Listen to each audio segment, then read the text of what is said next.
The journey of an ascending soul is guided, and it is guarded by divinity.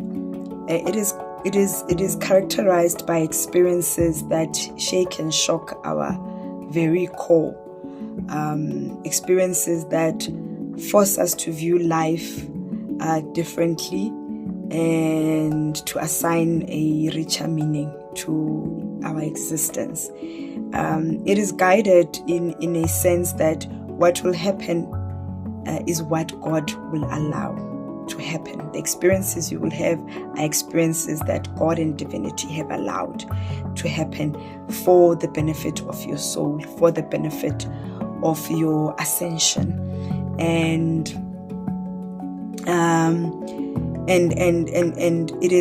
it will be things that will make sure that you grow emotionally, that where character development is happening and your spiritual maturity is tended to, and that you grow in spirit.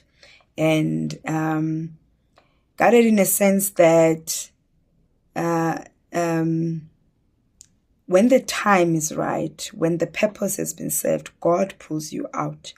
Divinity will bring back the light. If you're looking at it as the dark night of your soul, it will bring back the light. If it is a winter season, it will bring back the warmth. If it is a season of drought, it will make sure that abundance flows anew, flows again.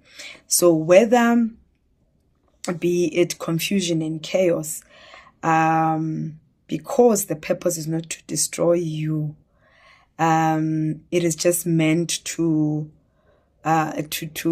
move you to a deeper consciousness. It is meant to cultivate empathy, to increase humility, and move you to a vibration that is higher in frequency. And when you feel more, and your consciousness has deepened and your vibration is on another level, it does not mean that you are superior than others. It does not mean that you are better than others. Because being woke, being a person who lives in awareness, who lives intentionally, in fact,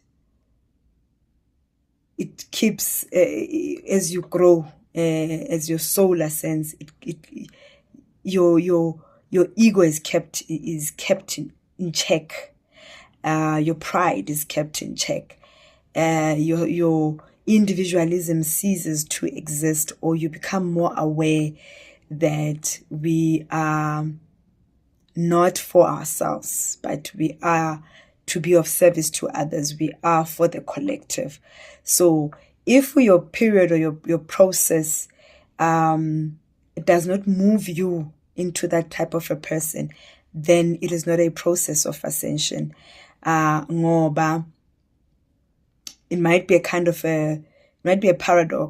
Ngoba what actually happens is for you to ascend, there has to be a process of some descending that happens. It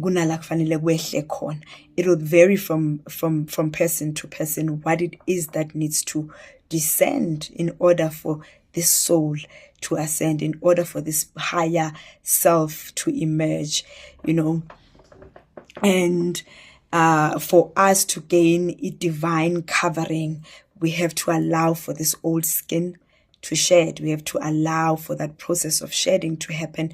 And also shedding, it's different things for different people that need to be shed off. And so, but when this happens, really, it's not weakness, it is empowerment. It really is empowerment. It's empowerment because it leads to you being more grounded, calmer, being comfortable in your own skin, but not in a pride type of a way, but in a sense that you let go of blame, you let go of guilt, you let go of shame, you let go of attachments. Because remember, whatever that happens, regardless of what the catalysts was or who the catalysts were, whatever that happens is for you. It is not happening to you, but it's happening for you. We are not here to conquer others, but we are here to master ourselves. We are here to deal with our own shadows and our own shortcomings and our own weaknesses. So really, in these seasons, what they do is they bring out what you are suppressing. They bring out what you want to keep hidden. They bring out what is behind the mask most of the time. The dark nights, the droughts, they bring out those things that you want to keep hidden. So it's all about, what have you learned? What are you learning